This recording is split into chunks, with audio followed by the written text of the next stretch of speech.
Seorang pria yang disebut-sebut menjadi penekun spiritual tega mencabuli pasiennya yang seorang anak masih di bawah umur.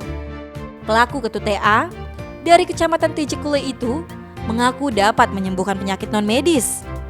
Hingga akhirnya ia mendapat pasien dari Kecamatan Kintamani Bangli. Pasiennya seorang gadis yang masih berusia belasan tahun. Gadis itu konon mengalami sakit non-medis, yaitu terkena pelet. Sebuah ajian yang membuatnya tergila-gila dengan seorang lelaki dan kerap membantah orang tua. Dengan kepercayaan orang tua sang gadis, mulailah TA mengobati. Semakin hari, hubungan pelaku dan keluarga korban semakin dekat, hingga seperti keluarga. Kanit 4 PPA Polres Buleleng, Ibda Iketut Yulio Saputra Sabtu 13 Mei mengatakan, terjalinnya rasa persaudaraan antara pelaku dan keluarga korban membuat pelaku sering berkunjung ke rumah korban. Saat melakukan pengobatan, pelaku menuntun korban untuk bermeditasi. Tempatnya pun tidak jauh dari rumah korban. Ketika melakukan meditasi, pelaku melarang orang lain untuk ikut.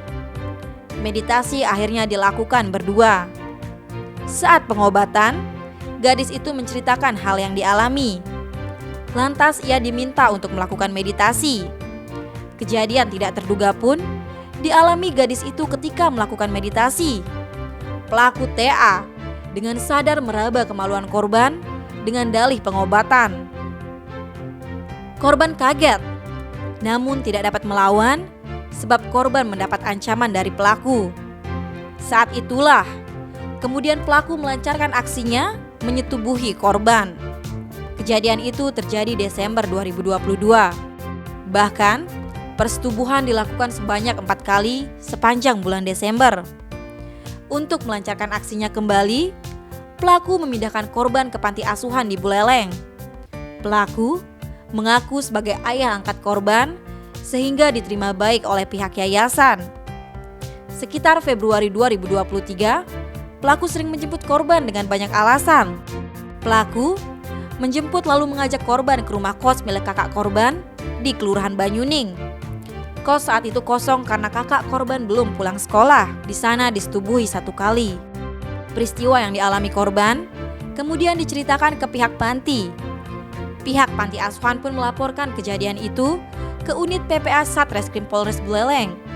Satreskrim Polres Buleleng pun merespon dengan melakukan permintaan keterangan korban dan saksi fakta lainnya serta permintaan visum ke RSUD Buleleng. Berdasarkan hasil penyidikan, telah ditemukan bukti yang cukup. Kemudian terhadap pelaku pada hari Senin 8 Mei 2023 ditangkap saat berada di rumahnya.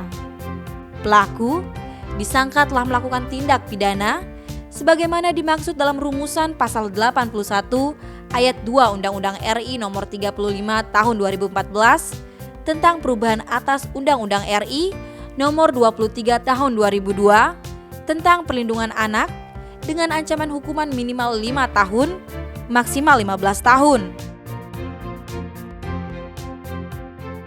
Tim Bali Express melaporkan.